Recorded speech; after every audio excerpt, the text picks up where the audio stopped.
ओम शांति। ओम शांति। आज 16 फरवरी 2024 बाबा ने मीठी मधुर मुरली में बताया कि बाप रोज सावधानी दे रहे हैं कि अपने को आत्मा समझ मुझ बाप को याद करो। आप गॉडली स्टूडेंट हो, आपको पढ़ाने वाला सुप्रीम टीचर है। कौन पढ़ाने आता है? तभी तो भाग भाग कर आते हैं ना, है? तो सुप्रीम टीचर पढ़ाने वाला है और वही पढ़ाई से हमें क्या देंगे? राज तिलक देंगे। मेहनत अब करनी है तो उसका वर्षा भी तो मिलेगा ना, राजाई के रूप में। तो बाबा कहते हैं कि अब घर जाना है, वापस घर जाना है। तो कैसे जाएंगे? कैसे जाएंगे घर? अशरीरी बनकर। वेरी गुड, अशरीरी बन करके घर जाना है। शरीर यहीं लिया था और यहीं छोड़कर जाना है। आत्मा जो है भरपूर होकर के आई थी, अब उसमें कोई गुण नहीं रही। परमात्मा पढ़ाई के द्वारा फिर से ज्ञान रत्नों से आत्मा का श्रृंगार कर रहे हैं और फिर से आत्मा भरपूर बनकर जाएगी तो फिर सतयुग में आएंगे। सुनते हैं आज के मीठे मधुर महावाक्य। बाबा कहते, मीठे बच्चे अब अशरीरी होकर घर जाना है। इसलिए जब किसी से बात करते हो तो आत्मा भाई भाई समझ बात करो। आत्मा भाई भाई समझ बात करो। देही अभिमानी रहने की मेहनत करो। प्रश्न है, भविष्य राज तिलक प्राप्त करने का आधार क्या है? भविष्य राज तिलक प्राप्त करने का आधार क्या है? क्या है आधार? श्रीमत पर चलना। और आधार क्या है? पढ़ाई है ना। हाँ, पढ़ाई पढ़ना पड़ेगा ना, तभी तो जो डिग्री मिलेगी। सुनते हैं बाबा का उत्तर। भविष्य राज तिलक प्राप्त करने का आधार क्या है? बाबा कहते, पढ़ाई है। हर एक को पढ़कर राज तिलक लेना है। बाप की है पढ़ाने की ड्यूटी, इसमें आशीर्वाद की कोई बात नहीं। पूरा निश्चय है तो श्रीमत पर चलते रहो, गफलत नहीं करनी है। अगर मतभेद में आकर पढ़ाई छोड़ी तो नापास हो जाएंगे। इसलिए बाबा कहते, मीठे बच्चे अपने ऊपर रहम करो। आशीर्वाद मांगना नहीं है, पढ़ाई पर ध्यान देना है। ओम शांति। ओम शांति। सुप्रीम टीचर बच्चों को पढ़ाते हैं। बच्चे जानते हैं परम पिता परमात्मा पिता भी है, टीचर भी है। ऐसा तुमको पढ़ाते हैं जो और कोई पढ़ा ना सके। तुम कहते हो शिव बाबा हमको पढ़ाते हैं। कौन पढ़ाते हैं हमको? अब यह बाबा कोई एक का नहीं है। मन मनाभव मध्याजी भव। मन मनाभव मध्याजी भव, इसका अर्थ समझाते हैं कि मुझे याद करो। बच्चे तो अब समझदार हुए हैं। बेहद का बाप कहते हैं, तुम्हारा वर्षा तो है ही, यह कभी भूलना नहीं चाहिए। बाप आत्माओं से ही बातें करते हैं। अभी तुम जीव आत्माएं हो ना। बेहद का बाप भी निराकार है। तुम जानते हो इस तन द्वारा वह हमको पढ़ा रहे हैं और कोई ऐसे नहीं समझेंगे।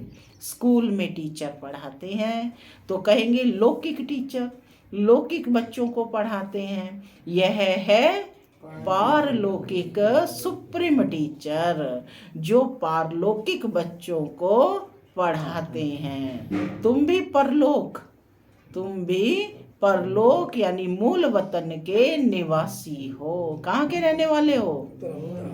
मूल वतन के, परम धाम के ना। बाप भी परलोक में रहते हैं। बाप कहते हैं हम भी शांति धाम के रहवासी हैं। कहाँ के हैं? बाप भी शांति धाम के निवासी हैं और तुम भी वहाँ के ही निवासी हो।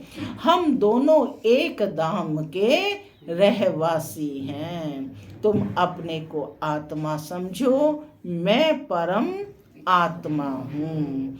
अभी तुम यहाँ पाठ बजा रहे हो। पाठ बजाते बजाते तुम अभी पतित बन गए हो।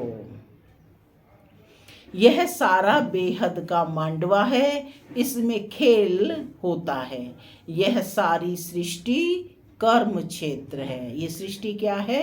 कर्म क्षेत्र है। इसमें खेल हो रहा है। यह भी सिर्फ तुम ही जानते हो कि यह बेहद का खेल है। इसमें दिन और रात भी होते हैं। सूर्य और चांद कितनी बेहद की रोशनी देते हैं। यह है बेहद की बात। अभी तुमको ज्ञान भी है। रचता ही आकर रचता और रचना के आदि मध्य अंत का परिचय देते हैं। बाप कहते हैं तुमको रचना के आदि मध्य अंत का राज सुनाने आया हूँ। यह पाठशाला है। पढ़ाने वाला अभोक्ता है। ऐसे कोई नहीं कहेंगे कि हम अभोक्ता हैं। अहमदाबाद में एक साधु ऐसे कहता था, परंतु बाद में ठगी पकड़ी गई। जब मनुष्य शरीर है तो अभोक्ता हो ही नहीं सकते ना। लेकिन बाप कहते मैं तो अभोक्ता हूँ। यह पाठशाला है, पढ़ाने वाला अभोक्ता है। इस समय ठगी भी बहुत निकल पड़ी है। वेशधारी बहुत है। इनको तो कोई वेश है नहीं। मनुष्य समझते हैं श्री कृष्ण ने गीता सुनाई, तो आजकल कितने श्री कृष्ण बन पड़े हैं। अब इतने श्री कृष्ण तो होते नहीं। क्या होते हैं इतने श्री कृष्ण? यहाँ तो तुमको शिव बाबा आकर पढ़ाते हैं, आत्माओं को सुनाते हैं। तुमको बार बार कहा गया है कि अपने को आत्मा समझ, भाई भाई को सुनाओ। बुद्धि में रहे बाबा की नॉलेज हम भाइयों को सुनाते हैं। मेल अथवा फीमेल दोनों भाई भाई हैं। इसलिए बाप कहते हैं तुम सब मेरे वर्षे के हकदार हो। वैसे फीमेल को वर्षा नहीं मिलता है क्योंकि उनको ससुर घर जाना है। यहाँ तो है ही सब आत्माएं। अशरीरी होकर जाना है घर। अभी जो तुमको ज्ञान रत्न मिलते हैं यह अविनाशी रत्न बन जाते हैं। आत्मा ही ज्ञान का सागर बनती है ना। आत्मा ही सब कुछ करती है, परंतु मनुष्यों को देह अभिमान होने के कारण देही अभिमानी बनते नहीं हैं। बाबा कहते हैं कि अब तुमको देही अभिमानी बन एक बाप को याद करना है। कुछ तो मेहनत चाहिए ना। लौकिक गुरु को कितना याद करते हैं, मूर्ति रख देते हैं। अब कहाँ शिव का चित्र और कहाँ मनुष्य का चित्र, इसमें रात दिन का फर्क है। वह गुरु का फोटो पहन लेते हैं। पति लोगों की इच्छा अच्छा नहीं लगता कि दूसरों का फोटो पहने। हाँ, शिव का पहनेंगे तो वह सबको अच्छा लगेगा, क्योंकि वह तो परम पिता है ना। उनका चित्र तो होना चाहिए। यह है गले का हार बनाने वाला। तुम रुद्रमाला का मोती बनेंगे। यूं तो सारी दुनिया रुद्रमाला भी है, प्रजापिता ब्रह्मा की माला भी है, ऊपर में सिजरा है। वह है हद का सिजरा और यह है बेहद का सिजरा। ये चित्र है ना, बेहद का सिजरा इसमें दिखाया गया है। तो बाबा कहते जो भी मनुष्य मात्र हैं सबकी माला है। आत्मा कितनी छोटी से छोटी बिंदी है, बिल्कुल छोटी बिंदी है। ऐसे ऐसे बिंदी देते जाओ तो अनगिनत हो जाएंगी। गिनती करते करते थक जाएंगे, परंतु देखो आत्मा का झाड़ कितना छोटा है। ब्रह्म तत्व में बहुत थोड़ी जगह में रहती हैं, वह फिर यहाँ आती हैं पार्ट बचाने। तो यहाँ फिर कितनी लंबी चौड़ी दुनिया है, कहाँ कहाँ एरोप्लेन में जाते हैं, वहाँ फिर एरोप्लेन आदि की दरकार नहीं। आत्माओं का छोटा सा झाड़ है, यहाँ मनुष्यों का कितना बड़ा झाड़ है। यह सब है प्रजापिता ब्रह्मा की संतान, जिसको कोई एडम और कोई आदि देव कहते हैं। मेल फीमेल तो जरूर है। तुम्हारा है प्रवृत्ति मार्ग। कौन सा मार्ग है? प्रवृत्ति मार्ग। निवृत्ति मार्ग का खेल होता नहीं। एक हाथ से क्या होगा? दोनों पहिए चाहिए। दो हैं तो आपस में रेस करते हैं, दूसरा पहिया साथ नहीं देता है तो ढीले पड़ जाते हैं। परंतु एक के कारण ठहर नहीं जाना चाहिए। पहले पहले पवित्र प्रवृत्ति मार्ग था, फिर होता है अपवित्र, गिरते ही जाते हैं। तुम्हारी बुद्धि में सारा ज्ञान है। यह झाड़ कैसे बढ़ता है, कैसे एडिशन होती जाती है, ऐसा झाड़ कोई निकाल ना सके। कोई की बुद्धि में रचता और रचना के आदि मध्य अंत का नॉलेज है ही नहीं। इसलिए बाबा ने कहा था, यह लिखो कि हमने रचता और रचना की नॉलेज का अंत पाया है। वह तो न रचता को जानते हैं न रचना को। अगर परंपरा से यह ज्ञान चला आता तो कोई तो बतावे ना, सिवाय तुम ब्रह्मा कुमार कुमारियों के, बाबा कहते कोई बता ना सके। तुम जानते हो हम ब्राह्मणों को ही परम पिता परमात्मा आकर पढ़ाते हैं। हम ब्राह्मणों का ही ऊंचे से ऊंचा धर्म है। चित्र भी जरूर दिखाना पड़ता है। चित्र बगैर कब बुद्धि में बैठेगा नहीं। चित्र बहुत बड़े बड़े होने चाहिए। वैरायटी धर्मों का झाड़ कैसे बढ़ता है यह भी समझाया है।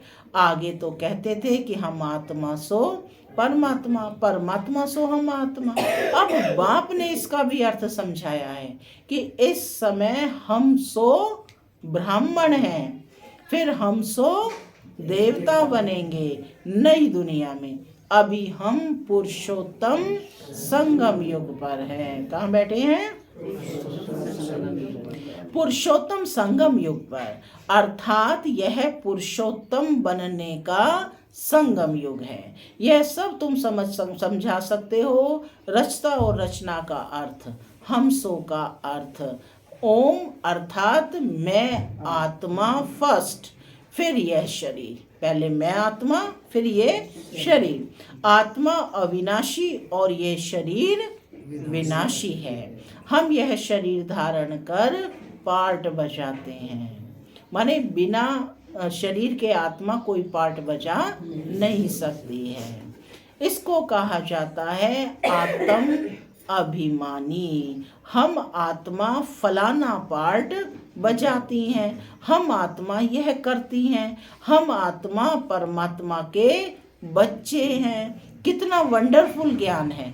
यह ज्ञान बाप में ही है, इसलिए बाप को ही बुलाते हैं। बाप है ज्ञान का सागर। उनकी भेंट में फिर है अज्ञान के सागर।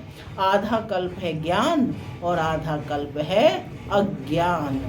ज्ञान का किसी को पता ही नहीं। ज्ञान कहा जाता है रचता द्वारा रचना को जानना। ज्ञान किसे कहा जाता है? रचता द्वारा। जो परम पिता परमात्मा रचता है उसके द्वारा रचना को जानना। तो जरूर रचता में ही ज्ञान है ना, इसलिए उनको क्रिएटर कहा जाता है। मनुष्य समझते हैं क्रिएटर ने ये रचना रची है। बाप समझाते हैं यह अनादि बना बनाया ड्रामा है। कहते हैं पतित पावन आओ। तो रचता कैसे कहेंगे? रचता तब कहें जब प्रलय हो फिर रचे। बाप तो पतित दुनिया को पावन बनाते हैं। तो यह सारे विश्व का जो झाड़ है उनके आदि मध्य अंत को मीठे मीठे बच्चे ही जानते हैं। जैसे माली हर एक बीज को और झाड़ को जानते हैं ना, बीज को देखने से सारा झाड़ उनकी बुद्धि में आ जाता है। तो यह है ह्यूमनिटी का, यानी मनुष्य सृष्टि का बीज। उन्हें कोई नहीं जानते। गाते भी हैं परम पिता परमात्मा सृष्टि का बीज रूप है, सत्य है, चित्त आनंद स्वरूप है। क्या क्या है? बीज रूप है, सत्य चित्त आनंद स्वरूप है, सुख शांति पवित्रता का सागर है। तुम जानते हो यह सारा ज्ञान परम पिता परमात्मा इस शरीर द्वारा दे रहे हैं, यानी ब्रह्मा के तन द्वारा दे रहे हैं। तो जरूर यहाँ आएंगे ना।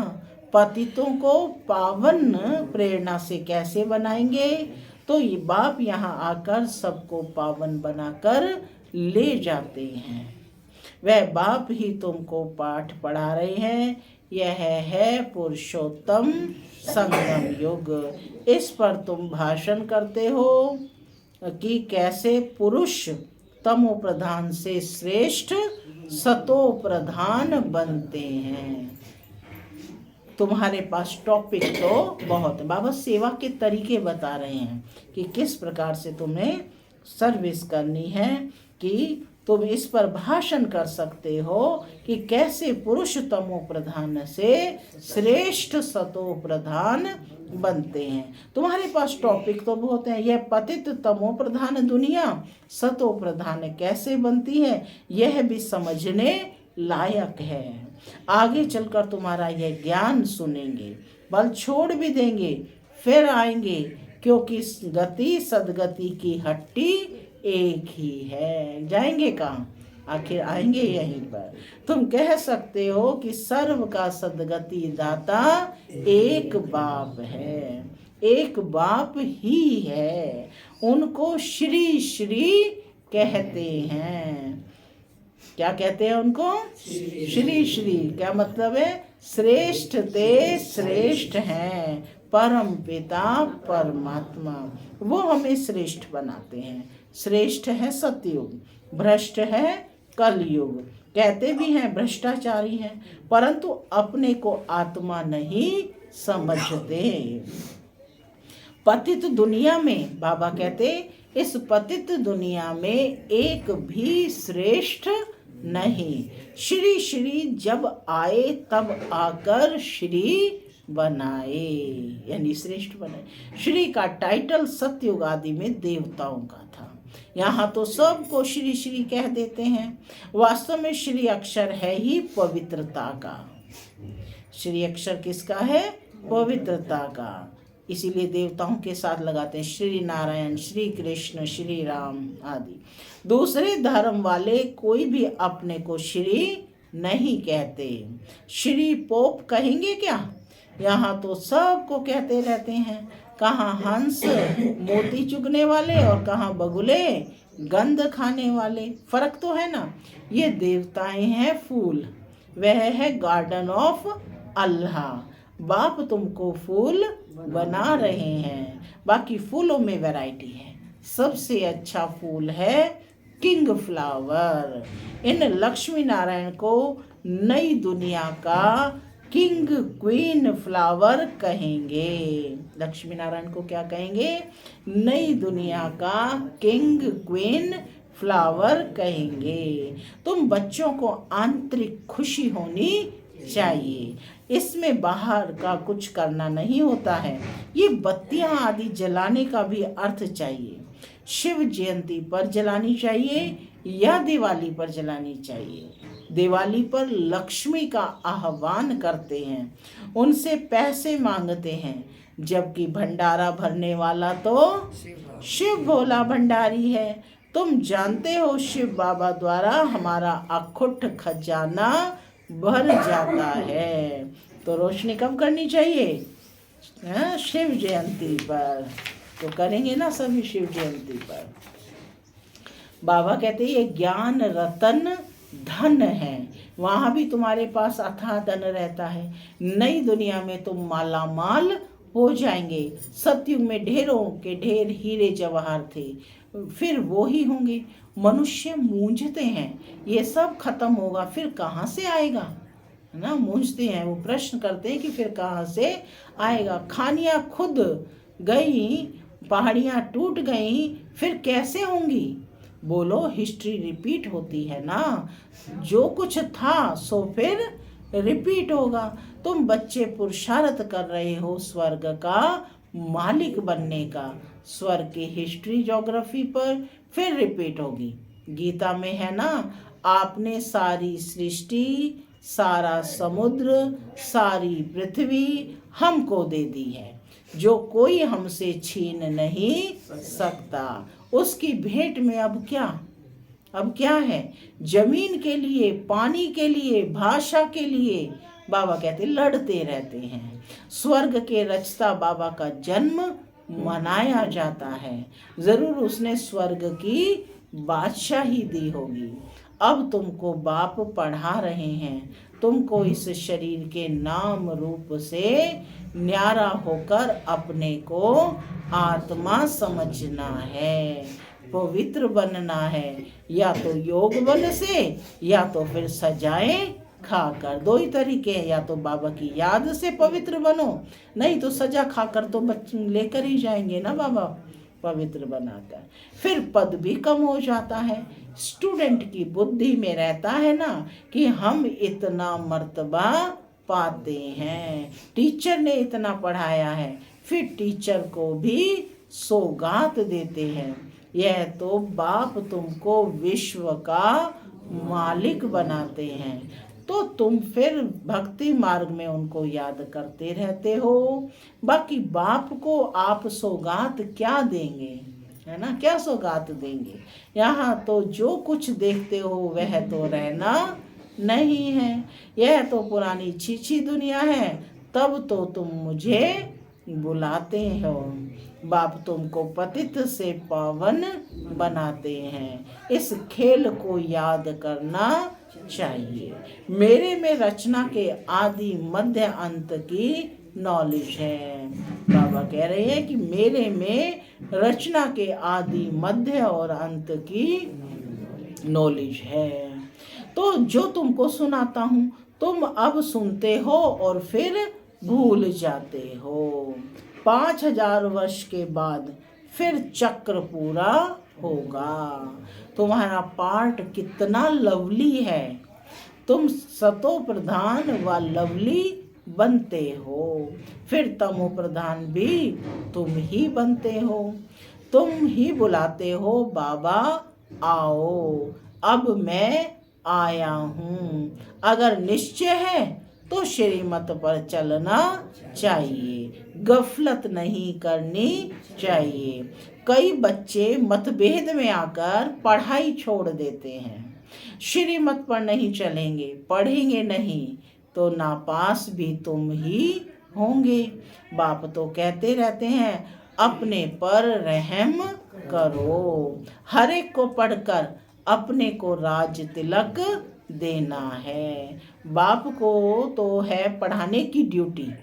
बाबा कहते इसमें आशीर्वाद की कोई बात नहीं। फिर तो सभी पर आशीर्वाद करनी पड़े, माने एक पर करें तो फिर सभी पर आशीर्वाद करनी पड़े। यह कृपा आदि भक्ति मार्ग में मांगते हैं, यहाँ वह बात नहीं है। अच्छा, मीठे मीठे सिक्के लधे बच्चों प्रति माता पिता बाप दादा का याद प्यार और गुड मॉर्निंग। रूहानी बाप की रूहानी बच्चों को नमस्ते। हम रूहानी बच्चों की रूहानी माता पिता दादा को याद प्यार गुड मॉर्निंग और नमस्ते नमस्ते। सदा रहो हंसते बनो। चलो परम धाम के रास्ते। धारणा के लिए मुख्य सार पहला पॉइंट है, प्रवृत्ति में रहते आपस में रेस करनी है, परंतु अगर किसी कारण से एक पहिया ढीला पड़ जाता है तो उसके पीछे ठहर नहीं जाना है। स्वयं को राज तिलक देने के लायक बनाना है। दूसरा, शिव जयंती बड़ी धूमधाम से मनानी है, क्योंकि शिव बाबा जो ज्ञान रत्न देते हैं उससे ही तुम नई दुनिया में माला माल बनेंगे। तुम्हारे सब भंडारे भरपूर हो जाएंगे। आज का वरदान है, बाप से शक्ति लेकर हर परिस्थिति को हल करने वाले साक्षी दृष्टा भव। पुनः सुनेंगे, बाप से शक्ति लेकर हर परिस्थिति को हल करने वाले साक्षी दृष्टा भव। आप बच्चे जानते हो कि अति के बाद ही अंत होगा। अति के बाद ही अंत होना है, तो हर प्रकार की हलचल अति में होगी। हर प्रकार की हलचल अति में होगी। परिवार में भी खिटपिट होगी, मन में भी अनेक उलझने आएंगी, धन भी नीचे ऊपर होगा। लेकिन जो बाप के साथी हैं, सच्चे हैं, उनका जवाबदार बाप है। ऐसे समय पर मन बाप की तरफ हो तो निर्णय शक्ति से सब पार कर लेंगे, माने सभी परिस्थितियों को पार कर लेंगे। साक्षी दृष्टा हो जाओ तो बाप की शक्ति से हर परिस्थिति को सहज हल कर लेंगे। स्लोगन है, अब सब किनारे छोड़ घर चलने की तैयारी करो। अब सब किनारे छोड़ घर चलने की तैयारी करो। ओम शांति, ओम शांति।